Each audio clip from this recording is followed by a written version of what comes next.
और एक बार फिर से रुख करना होगा इंडिया न्यूज के खास कार्यक्रम राजस्थान मंच का।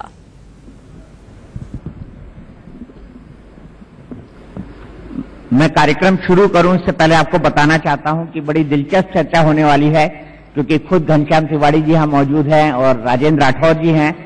आज ये कार्यक्रम रात में 9 बजे से 10 बजे तक जो हमारा नेशनल चैनल पर एक कार्यक्रम आता है, जिसमें हम वीक के तमाम बड़े मुद्दों पर चर्चा करते हैं, जिसका नाम है नहले पे दहला टक्कर, उसमें आएगा। और मैं तमाम दर्शकों से अनुरोध करता हूं कि वो जितना इसमें पार्टिसिपेट करेंगे अच्छा रहेगा, क्योंकि हमारे प्रोग्राम का फॉर्मेट ही ऐसा है कि हमारे साथ जो दर्शक जुड़ते हैं हम उन तक पहुंचते हैं और उनको इस कार्यक्रम हमारे नहले पे दहला टक्कर में उनके सवालों को शामिल करते हैं। तो मेरी आपसे यही गुजारिश है, और आपके पास भी आपके मन में कई सारे सवाल होंगे, खासतौर पर घनश्याम तिवारी जी के लिए भी, राजेंद्र राठौर जी के लिए भी। तो आप सबकी अनुमति से मैं इस कार्यक्रम की शुरुआत करना चाहता हूं। आपकी अनुमति है?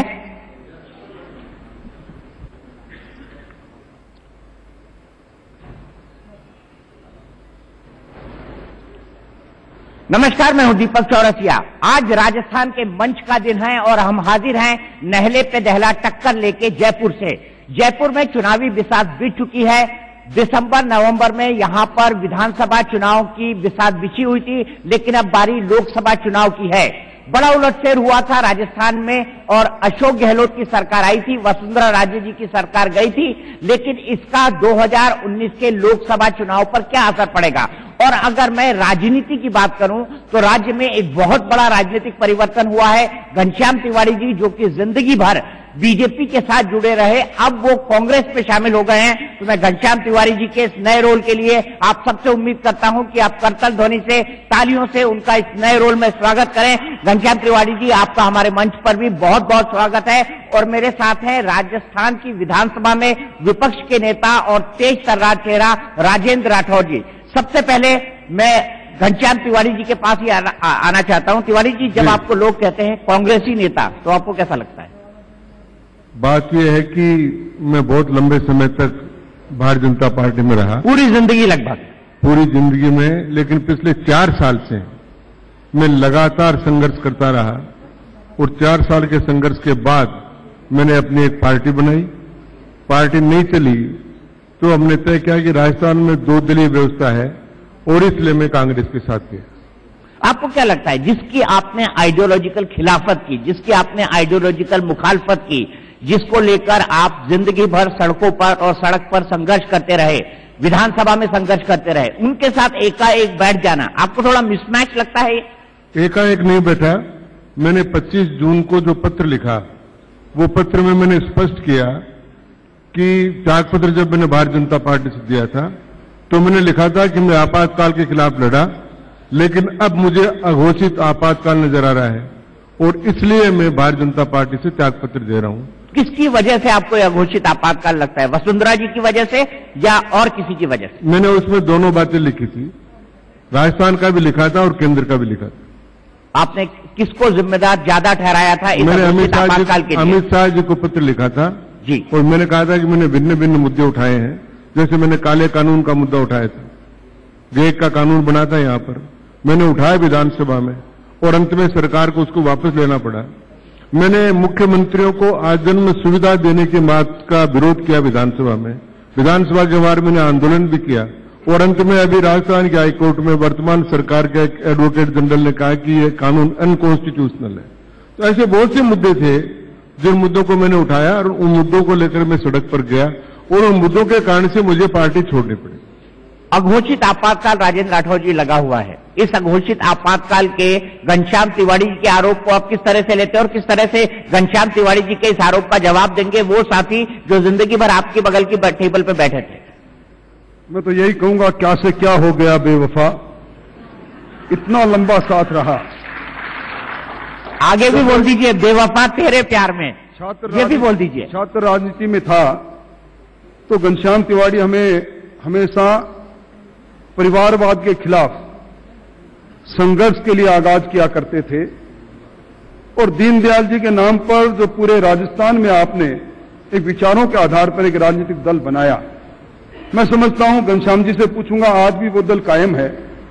उस दल के प्रदेश अध्यक्ष आज भी इनके सपुत्र है क्या जब इन्होंने कांग्रेस के मंच पर कांग्रेस के राष्ट्रीय अध्यक्ष से माला पहनी तो क्या दीनदयाल जी की उस मूर्ति पर रखी हुई लगी हुई इनके घर में, मुझे मालूम है एक बड़े से अच्छे से कोने पर, क्योंकि मैं इनके घर पर कई बार गया हूं, आज भी दीनदयाल जी की बहुत बड़ी प्रतिमा है, उन पर रखी वो माला आज भी वहां कायम है, या आपके उस कांग्रेसी माला के साथ वो माला भी हट गई? वो पार्टी जिस पार्टी के आधार पर दीनदयाल जी के नाम पर सिद्धांत की बात आपने कही थी वो कहां चली गई? आज अघोषित आपातकाल की बात इस लोकतंत्र में हम करें, मैं समझता हूं कि बेईमानी बात है। एक अंतराल के पश्चात लोक को वो अवसर मिलता है उस तंत्र को बनाने का, और लोक ने तंत्र बना दिया। और असली आपातकाल के लिए मुझे समय याद आ रहा है जब विधानसभा के अंदर मीसा बंदियों को पेंशन देने की बात चल रही थी। घनश्याम तिवारी जी बार बार लोकतंत्र सम्मान निधि की बात कर रहे थे, लोकतंत्र सेनानी की बात कर रहे थे। उस आपातकाल के अंदर जब इन्होंने अपने दर्द को बयां किया, उस आपातकाल के अंदर जिसमें लोकशाही टूट गई थी इस देश के अंदर, उस समय जिस प्रकार की बातें मैं इनके मुख से सुन रहा था, असली उस आपातकाल के जनकों के उस गोद में बैठना, तिवारी जी ज्यादा दिन बैठेंगे नहीं, आखिर हमारे अपने हैं, किसी न किसी चौराहे पर फिर टकराएंगे हम, किसी चौराहे पर फिर टकराएंगे। घनश्याम तिवारी जी, सबसे बड़ा सवाल, क्या दीनदयाल जी की, उपाध्याय जी की वो मूर्ति आपके घर में आज भी कायम है और क्या वो हमेशा कायम रहेगी? नहीं, मैं तो ये कह रहा हूं कि मैं वफा करता रहा, ये जफा करते रहे।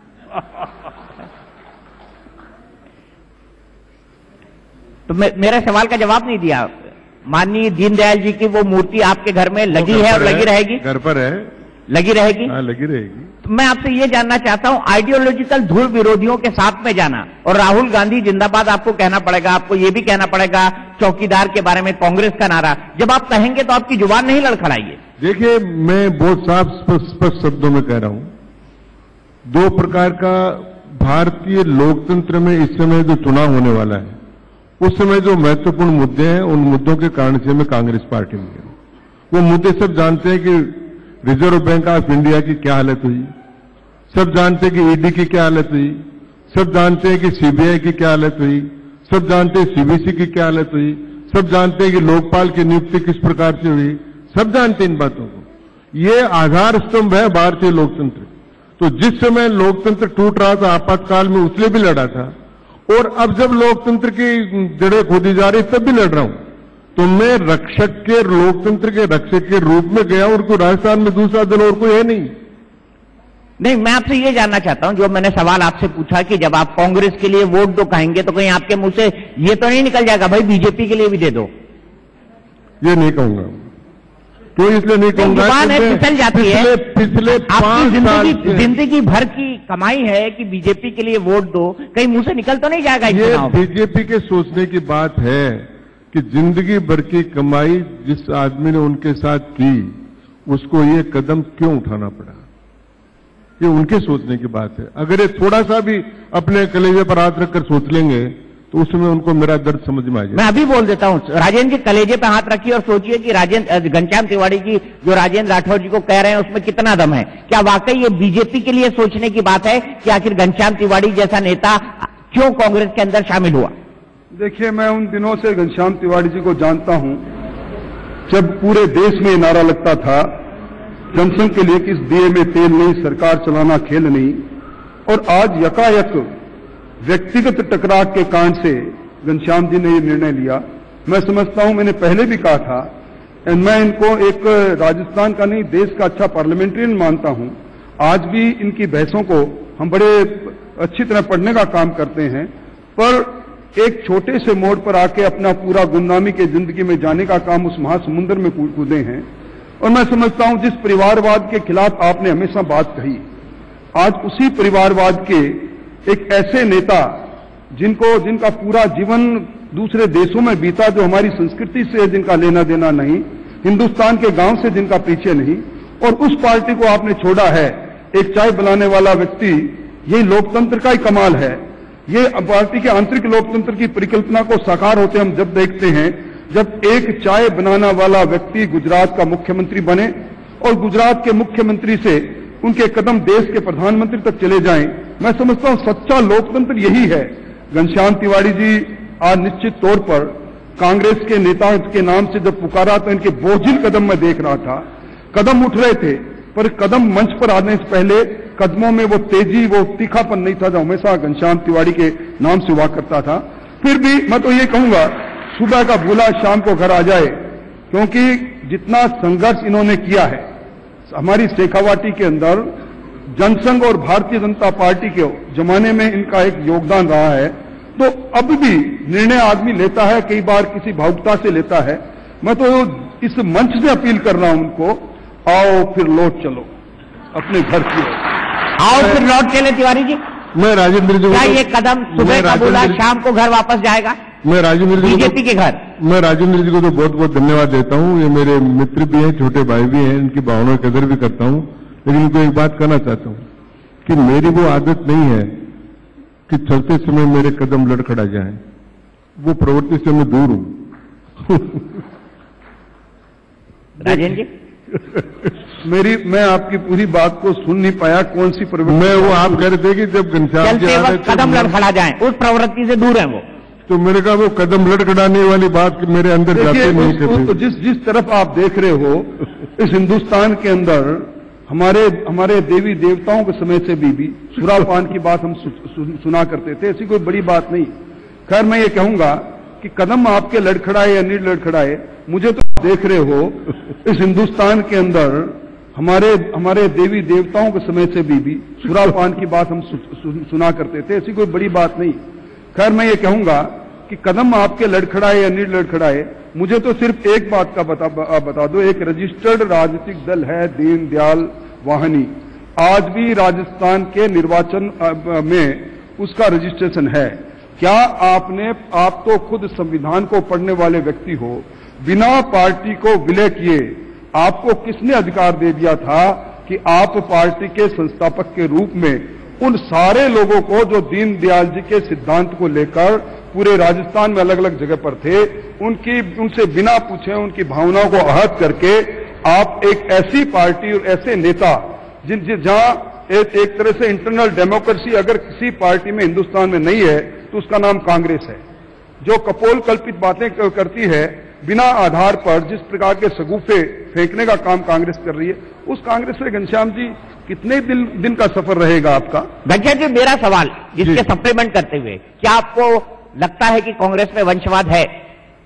देखिए, वंशवाद हिंदुस्तान की, मैंने कई बार कहा कि हिंदुस्तान की सभी पॉलिटिकल पार्टियों में वंशवाद है। कांग्रेस में भी है, भारतीय जनता पार्टी में भी है, डीएमके में भी है, चंद्रबाबू नायडू की पार्टी में भी है, पटनायक साहब की पार्टी में भी है, अखिलेश जी की पार्टी में भी है। भारत में एक भी पॉलिटिकल मतलब वंशवाद के खिलाफ आवाज उठाने वाला व्यक्ति आज ये मानता है कि वंशवाद एक राजनीतिक मजबूरी है। राजनीतिक स्वीकार्यता जो लोकतंत्र में है उसको आदमी को स्वीकार करना पड़ता है। तो देश के सभी राजनीतिक दलों का अगर नक्शा उठाकर देखे, चाहे पंजाब में अकाली दल से चलकर चले, चाहे सारे भी चले, तो ये परिवारवाद या परिवार की परंपरा रही है। तो उस परंपरा को लोकतंत्र में, भारत के लोकतंत्र में स्वीकार कर लिया, ये मेरे मन की बात न होते भी स्वीकार कर लिया, तो स्वीकार जनता करती है लोकतंत्र में। तो कभी मौका मिलेगा तो इस राजनीतिक वंशवाद के खिलाफ आप कांग्रेस में बोलेंगे, जैसा आप जिंदगी भर बोलते आए हैं? मैं लोकतंत्र में वंशवाद के खिलाफ हूं और मैं हमेशा इस बात पर बोलता रहा हूं, लेकिन जो योग्यता के आधार पर आते हैं और जिनको जनता चुन लेती है, वो जनता का जो चुनाव है उस चुनाव का मैं विरोध नहीं कर सकता। राजेंद्र राठौर जी, यहां पर सवाल आप पर जो कांग्रेस आरोप लगाती है वो ये कहती है कि परिवारवाद तो भाजपा में है, वहां पर संघ परिवारवाद है। उस परिवार से निकला ही कोई व्यक्ति मुख्यमंत्री बन सकता है, उस परिवार से ही निकला कोई व्यक्ति प्रधानमंत्री बन सकता है, उस परिवार से ही निकला कोई व्यक्ति पार्टी का अध्यक्ष बन सकता है। इस क्रिटिसिज्म को कांग्रेस के आप किस तरीके से लेते हैं? आपने ये सवाल गलत पूछ लिया। अगर घनश्याम जी से यह सवाल पूछते, संघ ने जो दीक्षित करने का काम किया वो ऐसे कार्यकर्ताओं को किया जो घनश्याम जी ज्यादा अच्छी तरह बता सकते थे। और मैं समझता हूं संघ पर शायद घनश्याम जी मेरी इस टिप्पणी से सहमत होंगे कि एक ऐसा संगठन जिसने देश के अंदर राष्ट्रवाद से लेकर संस्कारों के निर्माण करने की बात कही, वो निश्चित तौर पर वो कारखाना है जिसके अंदर से ऐसे लोग तैयार होते हैं जो देश के मान और सम्मान के साथ, देश की संस्कृति के साथ और एक तरह से अपने सिद्धांतों के साथ अडिग रहकर काम करने वाले लोग हैं। आज मैं भी संघ विचारधारा से उस प्रभावित जरूर हूं, पर मैंने भी संघ के किसी ओटीसी या किसी उसमें मैंने अपने आप को दक्ष करने का काम नहीं किया।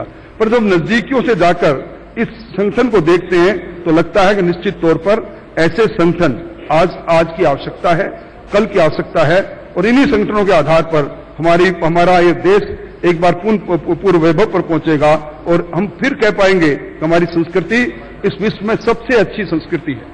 नहीं, लेकिन आपने मेरे सवाल का जवाब नहीं दिया। क्या ये भी एक परिवारवाद है जिसका कांग्रेस आप पर आरोप लगाती है कि संघ परिवारवाद है भारतीय जनता पार्टी के अंदर, और संघ परिवार से निकला ही कोई व्यक्ति एक उच्च पद पर पहुंच सकता है बीजेपी के अंदर? अनेकों उदाहरण होंगे जो संघ से नहीं निकले होंगे।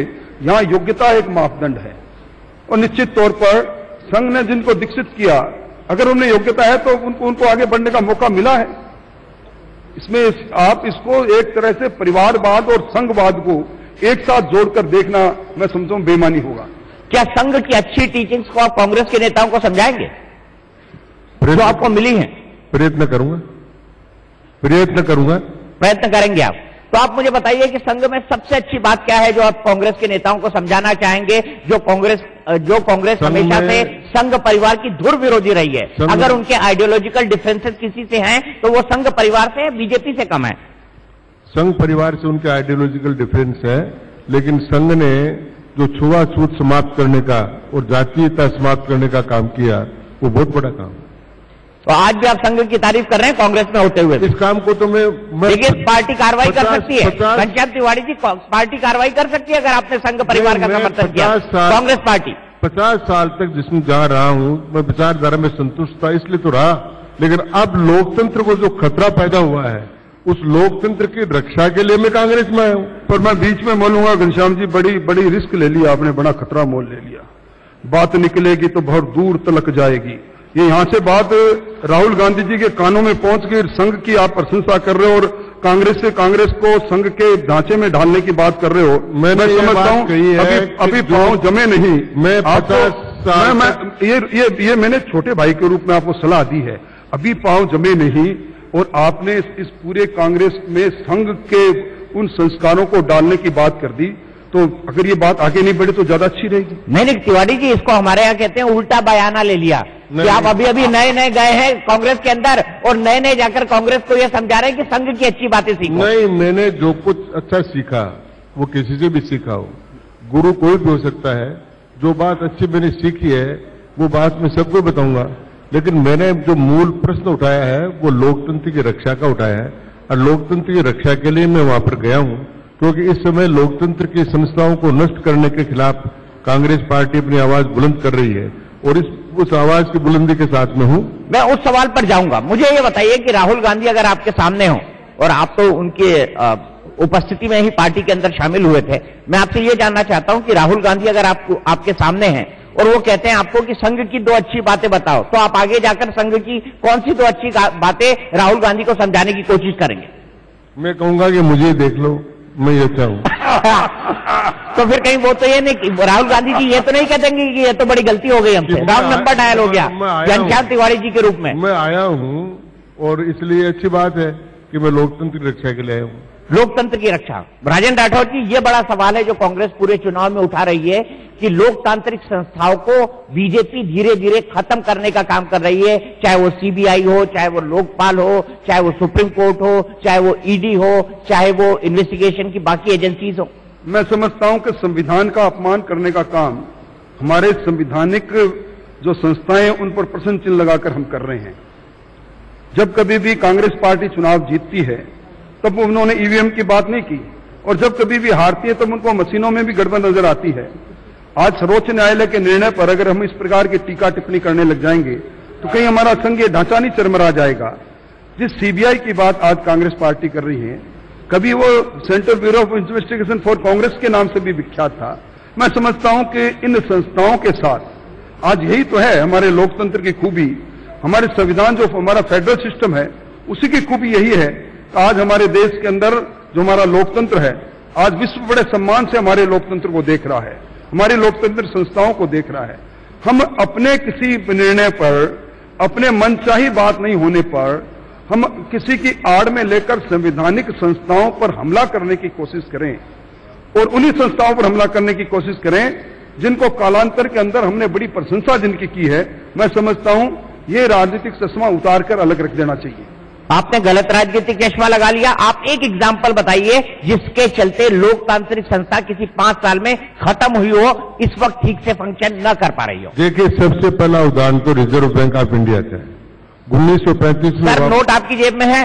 नोटबंदी के मामले में नहीं, नोट आपकी जेब में है अभी पर्स में? मैं नोट रखता ही नहीं। नोट रखते ही नहीं, इसीलिए क्योंकि आपको अगर नोट रखते तो पता चल जाता कि रिजर्व बैंक ऑफ इंडिया आज भी फंक्शन कर रहा है। नहीं, फंक्शन कर रहा है, उसकी स्वायत्ता पर हमला हो रहा है। रिजर्व बैंक ऑफ इंडिया की स्वायत्ता पर हमला हुआ नोटबंदी के मामले में। ये बात अब जग जाहिर हो गई और नोटबंदी के जो कारण बताए गए थे तीनों, वो तीनों कारण भी फेल हो गए। तो चुनाव का मुद्दा आज नोटबंदी होना चाहिए था। नोटबंदी के बजाय आज दूसरे मुद्दे चुनाव में बनते जा रहे हैं। नोटबंदी से क्या फायदा हुआ, नोटबंदी का व्यापार पर क्या असर हुआ, नोटबंदी का आतंकवाद पर क्या असर हुआ, नोटबंदी का काले धन पर क्या असर हुआ, ये मुद्दे थे। ये मुद्दा नहीं आ रहा है। इसी प्रकार सीबीआई को रात को 12 बजे 1:30 बजे जाकर सीबीआई कार्यालय को सीज करना, उनको उठाना और ईडी को जो भी विरोध करे उसके खिलाफ ईडी का प्रयोग करना। अब बहुत से उदाहरण है जिनको मैं समय आपका नहीं लेना चाहता। सब जानते हैं कि धीरे धीरे कर लोकतांत्रिक संस्थाओं का क्षरण हो रहा है। 4 सुप्रीम कोर्ट के जजों का आकर पब्लिक में प्रेस कॉन्फ्रेंस करना, ये प्रमाणित करता है इस बात को। इसलिए हम इन संस्थाओं का जब संरक्षण होगा तभी लोकतंत्र का संरक्षण होगा। घनश्याम तिवारी जी, अगर आप इसके लिए कांग्रेस पार्टी में गए हैं तो गलत पार्टी में गए हैं, क्योंकि ये वही कांग्रेस पार्टी है, उसने वही आपातकाल लगाया था जिसके लिए आपने सबसे लंबा संघर्ष किया था। क्यों राजेंद्र राठौर जी? और सबसे पहले लोकतांत्रिक संस्थाओं को खत्म करने की किसी ने संवैधानिक रूप से पहल की थी, संस्थागत रूप से पहल की थी, तो वो कांग्रेस पार्टी थी। आप मेरी इस बात को मानते हैं या नहीं? नहीं, ये की थी, लेकिन उसके बाद जो चुनाव हुआ और एक 46वां संविधान, चुनाव लोकतंत्र की एक प्रक्रिया है। क्या उन्होंने किया वो एक अलग बात है। क्या उन्होंने किया आपातकाल लगाकर? आप मानेंगे आपातकाल के मैं खिलाफ था ही, लड़ाई हूं, लेकिन अब आप उस पार्टी के साथ, लेकिन वो बदल गए, पूर्णतया बदल गई। पार्टी का स्वरूप बदल गया। पार्टी ने उन सब बातों के लिए माफी मांगी और उसके लिए आज लोकतंत्र के हित में सारी बात की जा रही है। घनश्याम जी, आज की परिस्थितियों को देखो आप 50 साल पहले की परिस्थितियों देख रहे हैं। ये जब आपातकाल लगा था तब मिसेज इंदिरा गांधी देश की प्रधानमंत्री थी। आज कांग्रेस की राजनीति उनकी छाया से प्रारंभ होती है, उनके परिवार से प्रारंभ होती है। आप ये कह रहे हैं कि पुरानी सारी व्यवस्थाओं से कांग्रेस मुक्त हो गई है, छूट गई है, तो एक तरह से आपने इंदिरा गांधी जो वंशवाद की पोषक थी, इंदिरा गांधी के नेतृत्व पर फिर सवाल खड़ा कर दिया। मैं समझता हूं कि आज भी कांग्रेस एक परिवार के चारों तरफ घूम रही है।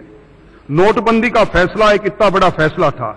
पहली बार इस देश में काले धन के खिलाफ न केवल कोई व्यक्ति बोला, बल्कि चाहे उस कदम के परिणाम कुछ भी निकले हो, आज रिजर्व बैंक किसी प्रकार के आंकड़े प्रस्तुत कर रहा हो, परंतु एक बार इस नोटबंदी के माध्यम से जो समानांतर अर्थव्यवस्था देश में चल रही थी, उस पर करारी चोट डालने का काम देश के प्रधानमंत्री नरेंद्र मोदी जी ने किया।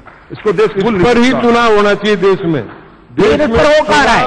यानी आपकी पार्टी नोटबंदी को एक मुद्दा बनाने में इन चुनाव में पूरी तरह से असफल साबित हुई है।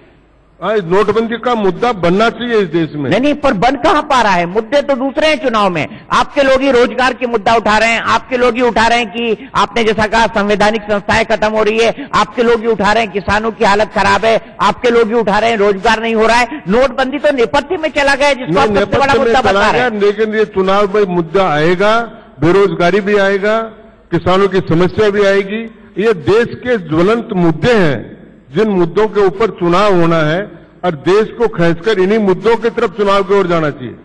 राजेंद्र जी, आपको लगता है कि नोटबंदी जिस तरीके से घनश्याम तिवारी जी कह रहे हैं वो एक मुद्दा बन पाएगा जनमानस में, कि क्या नोटबंदी को लोग अब भूल चुके हैं? देखिए, अब हमारा लोकतंत्र शैशव अवस्था में नहीं रहा, लोकतंत्र परिपक्व हो गया है।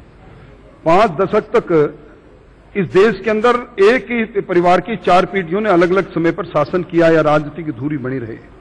आज उनके द्वारा उठाए गए मुद्दों पर राजस्थान ने हिंदुस्तान का आवाम कितना विश्वास करेगा, ये नेपथ्य में है। पर मैं नहीं समझता, चाहे जीएसटी हो, चाहे जिसको गब्बर टैक्स कहते हैं कांग्रेस के सबसे बड़े नेता, चाहे नोटबंदी हो और चाहे बेरोजगारी हो, ये सब कोई मुद्दे बनने वाले नहीं। मुद्दा सिर्फ एक ही है, आज हमारा देश अपने मान सम्मान और अपने आप को शक्तिशाली देश की श्रेणी में शामिल कर रहा है। हम इसे विश्व की छठी बड़ी अर्थव्यवस्था बन चुके हैं और जिस प्रकार का करारा जवाब हमारे पड़ोसी मुल्क को हमने पहली बार उसकी शेर की मांद में जाकर हमने जो हमला किया है, मैं समझता हूं राष्ट्रवाद से ओतप्रोत देश है और देश के सामने अब एक ही चेहरा है। और इस चुनाव के अंदर उम्मीदवार गौण हो जाएंगे और सिर्फ एक चेहरा रहेगा, नरेंद्र मोदी और सिर्फ नरेंद्र मोदी। आपको लगता है कि राहुल गांधी का चेहरा नरेंद्र मोदी के सामने टिक पाएगा या बटे हुए विपक्ष का चेहरा नरेंद्र मोदी के सामने टिक पाएगा? बिल्कुल टिक पाएगा। कोई भी ये नहीं जानता था कि अटल बिहारी वाजपेयी के बाद में कौन प्रधानमंत्री बनेंगे। कोई चेहरा उस समय सामने नहीं था। देवगौड़ा कांग्रेस में तो पता है राहुल गांधी बनेंगे और तो कोई बन नहीं सकता। आज की चर्चा में कर रहा हूं, और मनमोहन सिंह जी जब बने थे 10 साल तक प्रधानमंत्री रहे, उस समय वो चेहरा नहीं थे। इसलिए ये कहना चेहरा कौन सा है, कांग्रेस का चेहरा राहुल जी है, इसमें कोई दो राय नहीं है। और कांग्रेस ने भी कहा है कि प्रधानमंत्री का काम हम चुनाव के बाद तय करेंगे। तो आने दो, चुनाव होने दीजिए। विभिन्न राजनीतिक दलों ने विभिन्न प्रकार के गठबंधन विभिन्न प्रांतों में किए हैं और पहले भी हिंदुस्तान में इस प्रकार की सरकारें बनी और अटल बिहारी जी वाजपेयी ने भी 24 दलों की सरकार चलाई। इसलिए सरकारें 24 दलों की हो, उन्होंने भी बहुत बढ़िया काम किया है और एक दल की सरकार ने भी कई बार बढ़िया काम नहीं किया। इसलिए गठबंधन की सरकार तो समय की आवश्यकता है और गठबंधन की सरकारें बन रही है। एनडीपी गठबंधन है, यूपीए भी एक गठबंधन था, तो गठबंधन की सरकारें चलती है और गठबंधन की सरकारें देश को बहुत कुछ अच्छा देकर भी जाती है। परमाणु बम का अगर परीक्षण अटल जी ने किया था तो गठबंधन की सरकार थी। नहीं, मैंने बन रही है, एनडीपी गठबंधन है, यूपीए भी एक गठबंधन था, तो गठबंधन की सरकारें चलती है और गठबंधन की सरकारें देश को बहुत कुछ अच्छा देकर भी जाती है। परमाणु बम का अगर परीक्षण अटल जी ने किया था तो गठबंधन की सरकार थी। नहीं, मैंने आपकी बात मानी, गठबंधन की सरकार है। लेकिन जहां तक चेहरे की बात है, और यही सवाल राजेंद्र राठौर जी के सामने कि जब एक तरफ जनता राहुल गांधी का चेहरा देखेगी और दूसरी तरफ नरेंद्र मोदी का चेहरा देखेगी तो जनता की प्रतिक्रिया क्या होगी? आपका क्या आकलन है? देखिए, अब लोकतंत्र का समर सज चुका है और चुनाव की घोषणा हो चुकी है। मैं तो ये कहूंगा कि अगर कांग्रेस पार्टी में हिम्मत है, अगर उनके गठबंधन में जुड़े हुए दलों में हिम्मत है, तो अपने सरदार की घोषणा करें, अपने कप्तान की घोषणा करें, अपने अगवा की घोषणा करके बताए तो सही कि ये चुनाव वो राहुल गांधी के नेतृत्व में लड़ना चाहते हैं। ये कहीं की ईंट कहीं का रोड़ा, उस प्रकार के भानुमित्र का जो पिटारा है, उसके अंदर आज तक इनकी हिम्मत नहीं हुई कि उनका नेतृत्व कौन करेगा, उनकी नीति क्या है, उनका सिद्धांत क्या है, उनके मुद्दे क्या है, वो क्या मुकाबला करेगा। एक प्रति जी हमारे कहा करते हैं गांव में, कहां राम राम और कहां टेंटे हैं, ये फर्क है दोनों में।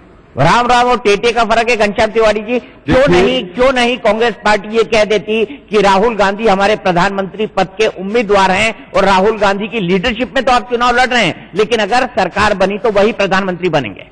ये कांग्रेस के चाहे गठबंधन की सरकार, कांग्रेस के केंद्रीय नेतृत्व का काम है। लेकिन मैं इतना बताना चाहता हूं, नहीं, लेकिन कार्यकर्ता के तौर पर आप अपनी बात तो उठा सकते हैं। भारतीय जनता पार्टी में उठाते हैं आप जिंदगी भर। मैं जो बात बता रहा हूं वो आपको सुन लीजिए। तमिलनाडु है, डीएमके से कांग्रेस का समझौता तो एआईडीएमके से बीजेपी का समझौता। इसी प्रकार विभिन्न जो प्रांत हैं, उन प्रांतों में सबका अपना अलग अलग समझौता है और उन समझौते के आधार पर अब गांधी परिवार को आप कहना चाहते हैं तो ये परिवार 30 साल से सत्ता में था ही नहीं, फिर भी सरकारें चली, फिर भी पार्टी के अध्यक्ष रहे। इसलिए ये कहना, और चुनाव केवल एक चीज पर नहीं होता। अगर अटल बिहारी वाजपेयी फील गुड पर आए थे तो उनके चेहरे पर चुनाव नहीं हुआ। चुनाव में कैंडिडेट भी होता है, राज्य सरकारों का जो पक्ष विपक्ष है वो भी होता है, और जो चुनाव पत्र में घोषणाएं की जाती है वो भी होता है, और देश के भिन्न भिन्न प्रांतों में भिन्न प्रकार के वातावरणों में मिलकर जो लोग आते हैं वो सारे काम होते हैं। सब एकीकृत होने के बाद में चुनाव का रिजल्ट आता है और मुझे विश्वास है कि इस बार का चुनाव का रिजल्ट लोकतंत्र के पक्ष में जाएगा। तो आप ये क्यों नहीं कहते राहुल गांधी के पक्ष में जाएगा? उनके लोकतंत्र के पक्ष में जाएगा, कांग्रेस के पक्ष में जाएगा, तो राहुल जी के पक्ष में जाएगा। तो मतलब आप कह रहे हैं कि राहुल गांधी लोकतंत्र का पर्याय हो गए? पर्याय इस समय तो है, पर्याय है। राजेंद्र राठौर जी, राहुल गांधी लोकतंत्र का पर्याय हो गए हैं, ये घनश्याम तिवारी जी का कहना है। देखिए जी, वो व्यक्ति जो अचानक लोकसभा में चलते चलते अपना भाषण देकर कब छुट्टी पर चला जाए, पूरा देश ढूंढता रह जाए, जो पाश्चात्य संस्कृति से जिनकी जीवन शैली रही हो, जिनको आज भी इस हिंदुस्तान के गांव गली कूचे की ज्ञान नहीं हो और जिन्हें यह मालूम नहीं कि लोकतंत्र क्या है, लोकतंत्र की पहली पाठशाला जिन्होंने कभी पढ़ी नहीं हो और सीधे ही ऊपर से नामजद होकर घर की पार्टी ऊपर से नामजद हो जाते हैं, कभी भैया अगुवाई करने लग जाते हैं, कभी बहन अगुवाई करने लग जाती है। अगर ये लोकतंत्र का पर्याय है इस देश के अंदर, तो मैं समझता हूं कि घनश्याम जी जैसे, जिनको मैं बड़ा विचारक और चिंतक मानता हूं, इनका चिंतन इतने छोटे दिनों में, कुछ ही दिनों में कैसे विकृत हो गया, मुझे इसकी खोज करनी पड़ेगी, शोध करना पड़ेगा। चलिए खोज और सोच करेंगे, लेकिन इस बहस को आगे बढ़ाते हैं और अन्य मुद्दों की तरफ भी चलते हैं। सबसे बड़ा मुद्दा एयर स्ट्राइक को लेकर है। सैम पित्रोदा को जानते हैं आप? जी जानता हूं। वो राहुल गांधी जी के सलाहकार हैं, ये भी जानते हैं आप? ये भी जानता हूं। आप मुझे ये बताइए, सैम पित्रोदा ने कहा कि बालाकोट एयर स्ट्राइक के सबूत दिए जाएं और अगर कोई 5 या 10 आतंकवादी कोई आतंकी की घटना करके जाते हैं देश से, तो उसके लिए एक पूरे देश पाकिस्तान को जिम्मेदार नहीं ठहराया जा सकता। क्या आप उनके इस बयान को उचित मानते हैं? देखिए, मैं उस बयान को मैंने देखा नहीं, पढ़ा नहीं, लेकिन मैं अपनी बात सर पूरे देश में चर्चा में घनश्याम तिवारी जी, आप जैसा पार्लियामेंटेरियन अगर ये कहे कि आपने सैम पित्रोदा का बयान नहीं पढ़ा तो गले नहीं उतरेगा। सार पर आ रहा हूं।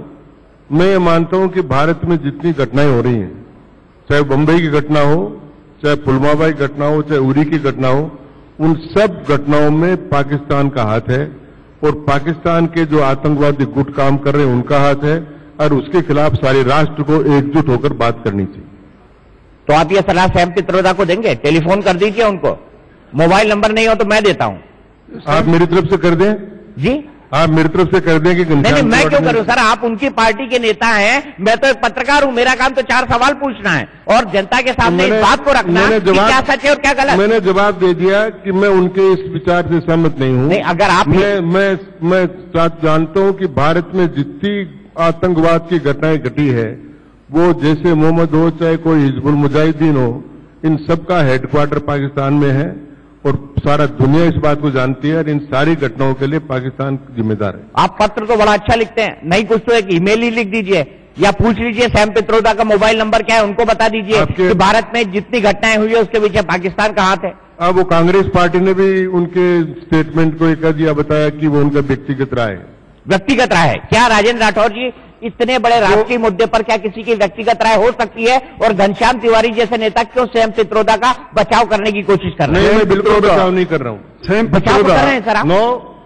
मैंने कहा कि मैं पाकिस्तान को जिम्मेदार मानता हूं, साफ बात कर। चलिए, ये दूसरी बात हो गई जिसमें आप पार्टी से इतर राय रखते हैं। सैम पित्रोदा जो अंतर्राष्ट्रीय कांग्रेस संगठन की अगुवाई कर रहे हो, जिनके बयान पर पूरे देश के अंदर बुद्धिजीवियों की अलग प्रतिक्रिया आई हो, क्रियाएं आई हो, उनके बयान से अनभिज्ञ घनश्याम जी जैसा व्यक्ति हो मुझे मालूम नहीं। परंतु ये बात सही है कि पुलवामा की घटना के बाद जिस प्रकार की कार्रवाई देश के प्रधानमंत्री जी ने की, उनका 56 इंच सीना वाला बयान सही साबित हुआ। मुझे वो समय याद है घनश्याम जी, आपको याद होगा, आप और हम विधानसभा में थे और मनमोहन सिंह जी की सरकार के समय में सैनिकों के सर काटने की घटना हुई थी और उस वक्त हमारी संसद ठप हो गई। 7 दिन तक लगातार प्रधानमंत्री जी का वक्तव्य की मांग करते करते उस समय आपने भी बड़े तीखे बयान दिए थे। क्या उसी संगठन, उसी सरकार के इसी प्रकार के कृत्य के साथ, सैम पित्रोदा के इस बयान के साथ आपको सामने खड़ा नहीं हो जाना चाहिए था? कांग्रेस के अंदर ही सही, पर वहां भी आप बेबाक अपनी बात कहेंगे, ऐसी उम्मीद आपके पुराने व्यक्तिगत तौर पर आप जिस प्रकार का स्वभाव आपका रहा है, मुझे पूरी उम्मीद है और आप इस घटना को लेकर निश्चित तौर पर आपके मन में भी देश के प्रधानमंत्री जी के प्रति श्रद्धा का भाव जागृत हुआ होगा कि माकूल जवाब मिला है।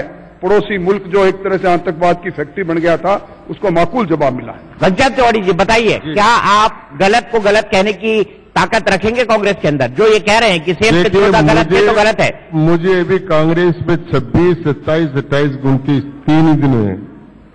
3 दिन काफी है सर, फूट के पांव तो पालने में दिख जाते हैं। 3 दिन हुए और अब मैं, जब मुझे अवसर मिलेगा तो मैं लोकतंत्र में किसी भी पार्टी में अपने मुखर विचार रखने के लिए जाना जाता हूं। राजेंद्र जी राठौड़ इस बात को जानते हैं कि मैं जब अपनी बात रखता हूं तो वो सबके सामने रखता हूं, चाहे बड़े से बड़ा आदमी हो। जो बात मुझे पसंद आएगी, जो राष्ट्र में हित में होगी, वो बात मैं पार्टी के मंच पर भी रखूंगा। राजेंद्र राठौर जी, यहां पर एक सवाल आपसे जो पूरे देश के कई सारे लोगों के मन में है और कांग्रेस पार्टी जिसको लगातार पूछ रही है। हमने बालाकोट एयर स्ट्राइक की बात की, सैनिकों का पराक्रम था, हम सब उसको सलाम करते हैं और जो भी उसके खिलाफ कोई बात कहेगा या टिप्पणी करेगा उसको हम ये कहेंगे कि आपकी टिप्पणी सैनिकों के लिए और देश के हिसाब से ठीक नहीं है। ये बात तो उचित हुई, लेकिन जो सबसे बड़ा सवाल है कि पुलवामा के अंदर इतना आरडीएक्स कैसे आया कि हमारे सैनिक ही उस ब्लास्ट के अंदर मारे गए। मैं आपसे ये जानना चाहता हूं कि ऐसी परिस्थितियां क्यों बनी देश के अंदर कि इस तरह के एक्सप्लोजिव मटेरियल आराम से ट्रेवल हो रहे थे और हमारी सुरक्षा एजेंसियों को इसकी जांच नहीं कर पाई और न इसकी भनक लगी। पुलवामा की घटना कोई पहली घटना नहीं, इससे पहले भी कई इस प्रकार की लोमहर्षक घटनाएं हमारे सामने आ चुकी है। अब जिस प्रकार का नेटवर्क काम कर रहा है, निश्चित तौर पर कहीं न कहीं उसको तोड़ने के लिए शुरुआत होती है और मैं समझता हूं कि इस प्रकार की घटना नहीं होनी चाहिए और उसके बारे में निश्चित तौर पर जिन एजेंसियों को काम करना चाहिए और जिन एजेंसियों को इस बात की कमी खामी ढूंढनी चाहिए कि ये घटना भविष्य में नहीं हो, वो उसमें लगे हुए हैं। इस प्रकार के सामरिक विषय पर सार्वजनिक तौर पर जितनी चर्चा से बचा जा सके, हमें उस चर्चा से बचना भी चाहिए। क्या वाकई चर्चा से बचना चाहिए? क्या ये सवाल पूछना कांग्रेस पार्टी का घनश्याम तिवारी की गलत है कि पुलवामा में टेररिस्टों के हाथों जम्मू कश्मीर जैसी स्टेट के अंदर जहां सघन चेकिंग होती है वहां पर इतने किलो आरडीएक्स कैसे आया? देखिए, दो प्रकार के इसमें इश्यू है। पहला, कोई भी आतंकवादी हमला और सरकार की ओर से या सेना की ओर से की गई कार्रवाई, उस पर प्रश्न चिन्ह लगाना उचित नहीं। लेकिन ये पूछना कि घटना क्यों घटित हुई, घटना में क्या लैप्सेज रहे, जब उन्होंने हवाई जहाज से जाने के लिए कहा था तो हवाई जहाज उपलब्ध क्यों नहीं कराई गई, ये बातें ऐसी है जिसके लोकतंत्र में पूछी जानी चाहिए। इसलिए इसके दो पहलू, एक पहलू राष्ट्र रक्षा में एक साथ खड़े होने का है और एक पहलू हमारे जो आदमी चले गए वो किसकी गलती से चले गए उसका है। दोनों प्रश्न, एक प्रश्न पूछना चाहिए और एक प्रश्न नहीं पूछना चाहिए। घनश्याम तिवारी जी, मैंने अभी अभी कहा कि पूत के पांव पालने में दिख जाते हैं। भले से आपके कांग्रेस पार्टी में शामिल हुए 3 दिन हुए हों, लेकिन अशोक गहलोत सरकार, उसने सबसे बड़ा वादा अगर किसी का किया था तो वो किसानों की कर्ज माफी थी। लेकिन अभी तक दिसंबर से लेकर आज तक किसानों की पूरी तरह से कर्ज माफी राजस्थान में नहीं हो पाई है। क्या आपको नहीं लगता ये अशोक गहलोत सरकार की वादा खिलाफी है? ये बिल्कुल वादा खिलाफी नहीं है। कर्ज माफी के आदेश हो गए हैं, 2 लाख तक के कर्ज माफी के आदेश हो गए हैं, उनके कैंप भी लग रहे हैं। कुछ कानूनी प्रक्रियाओं कारण से कुछ छूट रहे होंगे, बाकी ये काम बहुत सफलतापूर्वक राजस्थान में 2 लाख रुपए तक के कर्ज माफ करने का हुआ है। इसके लिए मैं अशोक गहलोत जी की सरकार को धन्यवाद देना चाहता हूं। नहीं, राहुल गांधी ने तो कहा था 1, 2, 3, 4, 5, 6, 10 और 10 के बाद कर्ज माफ तो हो नहीं पाया। 10 तो कई बार गिने जा चुके हैं। माफ हो गया, माफ होने के आदेश हो गए, माफ होने के लिए कैंप लग गए, कैंपों के अंदर कार्रवाई हो गई, इस प्रकार के स्टेटमेंट भी आ गए। इसलिए सारा काम प्रक्रियाधीन है, एक दिन में काम पूरा नहीं होता है, प्रक्रिया के अधीन चल रहा है, प्रक्रिया के अधीन ये काम पूरा होगा। आदेश सरकार के हो गए, कैंप सरकार के लग गए, लोगों को कागज भी मिल क्या कैंप लगना ही काफी था? क्या जमीन पर कर्ज माफी हो पाई है लोकसभा चुनाव आते आते तक? देखिए, 10 बार 10 दिन गुजर गए हैं। सरकार 102वां दिन अपना पूरा कर रही है। पूरा कर्ज माफी की बात जब सरकार ने की तो राजस्थान में 59 लाख किसान हैं, उनको लगा जिन पर 99,696 करोड़ का कर्जा है, हमारा कर्जा माफ होगा। सरकार ने यू टर्न लिया और पूर्ण कर्जे के बजाय अल्पकालीन वो भी डिफॉल्टर किसान का कर्जा माफ करेंगे। आज भी जो हमारे कोडिफाइड बैंक, अलग अलग बैंक है, राष्ट्रीयकृत बैंक है, उनके लिए सरकार नीति बनाने में लगी हुई है, नीति बनी नहीं। एक फुट्टी कोड़ी एक भी किसान के खाते में कर्जा माफी की आज तक नहीं गई। मैं समझता हूं आने वाला समय है, किसान इसका बदला भी लेगा, पर यह सरासर वोट ठगने के लिए, वोट की फसल काटने के लिए किसान के साथ धोखा किया गया है। एक भी किसान के खाते में 1 रुपया अगर गया हो तो आप मुझे बता सकते हैं कितने किसान के खाते में इतने रुपए गए? कितने किसान के खाते में 1 भी रुपया गया? घनश्याम तिवारी जी, आंकड़ा दे दिए, ये तो आपको जबानी रटे होने चाहिए। कितने अच्छे पार्लियामेंटियन हैं आप, हैं उसके हिसाब से। आंकड़ा मेरे पास नहीं है, लेकिन ये सही आंकड़ा नहीं है, हुआ ही नहीं हुआ है। कैंप लगे हैं, कैंपों के कर्ज माफी के उनको वो कागज दिए गए हैं और बैंकों से भूमि विकास बैंक और केंद्रीय बैंकों से कर्ज माफ हुए हैं और बैंकों का 2 लाख तक का कर्जा वसूल करने का किसानों के पास जो पत्र आते थे वो सारे बंद हो गए हैं और ये काम पूरा हुआ है। इसलिए इस काम को जो काम जितना हुआ है उतना उस काम की प्रशंसा करनी चाहिए। अच्छा, जनता से ही पूछ लेते हैं, क्या किसानों के कर्ज माफ हुए हैं? ये जनता की एक सुर में आवाज है और ये ऐसी आवाज है जिसको आपको सुनना पड़ेगा लोकसभा चुनाव में। ये चुनाव की आवाज सुनी है और जो नहीं हुआ काम हुआ उस काम को शीघ्र पूरा कराने के लिए सरकार को प्रयत्न करना ही है। जो दूसरी सबसे बड़ी बात आपका वादा था, आपका नहीं, आप जिस पार्टी में 3 दिन से आए हैं, उसका वादा था कि बेरोजगारी भत्ता दिया जाएगा, उस पर भी कोई काम नहीं हो पाया। सरकार ने घोषणा की है कि 3500 रुपया दिया जाएगा और सरकार ने इसके आदेश जारी कर दिए हैं। राजेंद्र जी। घनश्याम जी, सरकार ने वादा किया था राजस्थान में शिक्षित बेरोजगार को 3500 रुपये प्रति माह का बेरोजगारी भत्ता मिलेगा और ये कहा था बस सरकार बनी नहीं, अगले महीने से आपके खाते में 3500 रुपये आएगा। राजस्थान के अंदर 33 लाख ऐसे बेरोजगार हैं जो शिक्षित की श्रेणी में आते हैं, जिन्होंने 10+2 कर रखा है, जो बेरोजगारी भत्ते के लिए पात्रता रखते हैं। सरकार ने शर्तें बदल दी और ये कह दिया कि हम एम्प्लॉयमेंट एक्सचेंज में अपना नाम इंदराज कराओ और 2 साल तक के लिए 3000 रुपए देंगे। मतलब कहां 33 लाख किसान, कहां 72,000 पर लाके खड़ा कर दिया।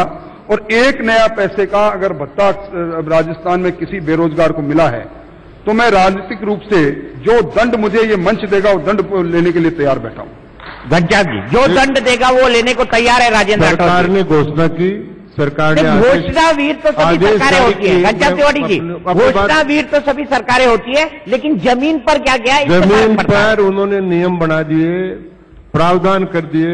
एम्प्लॉयमेंट एक्सचेंज में जो पंजीकृत बेरोजगार हैं उनको ही मिलेगा, उसकी प्रक्रिया प्रारंभ हो गई है। और चूंकि चुनाव की आचार संहिता लग गई है इसलिए जमीन पर उन्होंने नियम बना दिए, प्रावधान कर दिए। एम्प्लॉयमेंट एक्सचेंज में जो पंजीकृत बेरोजगार हैं उनको ही मिलेगा, उसकी प्रक्रिया प्रारंभ हो गई है। और चूंकि चुनाव की आचार संहिता लग गई है इसलिए प्रक्रिया उसके बाद ही पूर्ण हो पाएगी। सबको पता था आचार संहिता लगने वाली है तो पहले काम होना था तिवारी जी। लेकिन 2 सवाल जनता से फिर मैं वाइंड अप करूंगा क्योंकि वक्त हमारे पास कम बचा है, लेकिन आप तक माइक पहुंचे उससे पहले मैं एक सवाल और लेना चाहता हूं। मुझे ये बताइए कि राफेल पर लेकर एक नारा दिया गया इस चुनाव के अंदर, चौकीदार चोर है। क्या आपको लगता है कि वो नारा जनता के बीच जाकर आपको डैमेज करने के लिए कैपेबल है? देखिए, राफेल पर अलग अलग मंचों पर कई बार बहस हुई, लोकसभा में बहस हुई, कांग्रेस निरुत्तर हो गई, सुप्रीम कोर्ट के अंदर कांग्रेस पार्टी गई। सुप्रीम कोर्ट ने, जो हमारा देश का सर्वोच्च न्यायालय है, ये साफ कह दिया राफेल डील के अंदर किसी प्रकार की कोई अनियमितता नहीं हुई। मैं समझता हूं देश के लोग जानते हैं, वो चौकीदार की चौकीदारी से एक तरह से उसके प्रशंसक बने हुए हैं और उनके कहने से चौकीदार चोर नहीं होगा। चौकीदार को इस देश का रक्षक है और रक्षक ही रहेगा। देखिए, इसका सबसे बड़ा तरीका एक ही है कि जेपीसी का गठन हो जाए और जेपीसी का गठन होकर उसकी सारी जांच हो जाए, सीएजी की रिपोर्ट जेपीसी के सामने रखी जाए और दूध का दूध और पानी का पानी हो जाए। एक आखिरी सवाल बताइए। मेरा सवाल घनश्याम जी से है। अभी राजस्थान विश्वविद्यालय में छात्र संघ उद्घाटन करने के लिए गहलोत साहब आए थे। उनका विरोध छात्रों ने किया कि हमारा वेतन भत्ता कहां है, तो उन्होंने कहा कि आपके अकाउंट में 1 मार्च से वेतन, ये जो बेरोजगारी भत्ता है ये आ जाएगा। अभी तक एक भी छात्र, एक भी बेरोजगार ऐसा नहीं है। उनके गहलोत साहब के ओपन मंच पर वादा किया उन्होंने कि 1 मार्च से जो बेरोजगारी भत्ता आपका आ जाएगा। अभी तक एक भी युवा ऐसा नहीं है जिसके बेरोजगारी भत्ता है। आपकी बात मैं उन तक पहुंचा दूंगा। नहीं, लेकिन आप जवाब नहीं दे रहे, क्यों नहीं आया? इसका जवाब भी आपसे ही बनता है। क्योंकि 3 दिन में तो इसी लायक हुआ हूं कि मैं वहां तक पहुंचाऊं आपकी बात को। तो 3 दिन में आवाज नहीं पहुंच, उनकी आवाज तो आप तक पहुंच गई, आपकी आवाज गहलोत तक पहुंच जाएगी, गहलोत जी तक पहुंच जाएगी। चलिए, आप दोनों का बहुत बहुत। मैं एक सवाल पूछना चाहूंगा घनश्याम जी आपसे। मेरा नाम है कर्नल देवानंद गुर्जर। आपके बहुत सारे कुछ विषय जो मैं सुन रहा था चर्चा के दौरान, सब मैं मानता हूं आप भी अपने मन से उनमें कन्विंस नहीं होंगे और वो चर्चा के विषय हैं। पर एक विषय जो मैं आपसे पूछना चाहूंगा, आपने नोटबंदी को टेररिज्म से जोड़ करके कहा कि उसका रिजल्ट पॉजिटिव नहीं आया जैसा मैं समझ पाया। इसका जवाब मैं आपसे चाहूंगा, पर मैं सैनिक होने के नाते और मैं टेररिज्म से जुड़ा होने के नाते जो यहां बैठी ऑडियंस है, और आपको भी बताना चाहूंगा कि जब ये नोटबंदी का फैसला आया उस समय मैं कश्मीर में मौजूद था, नंबर 1।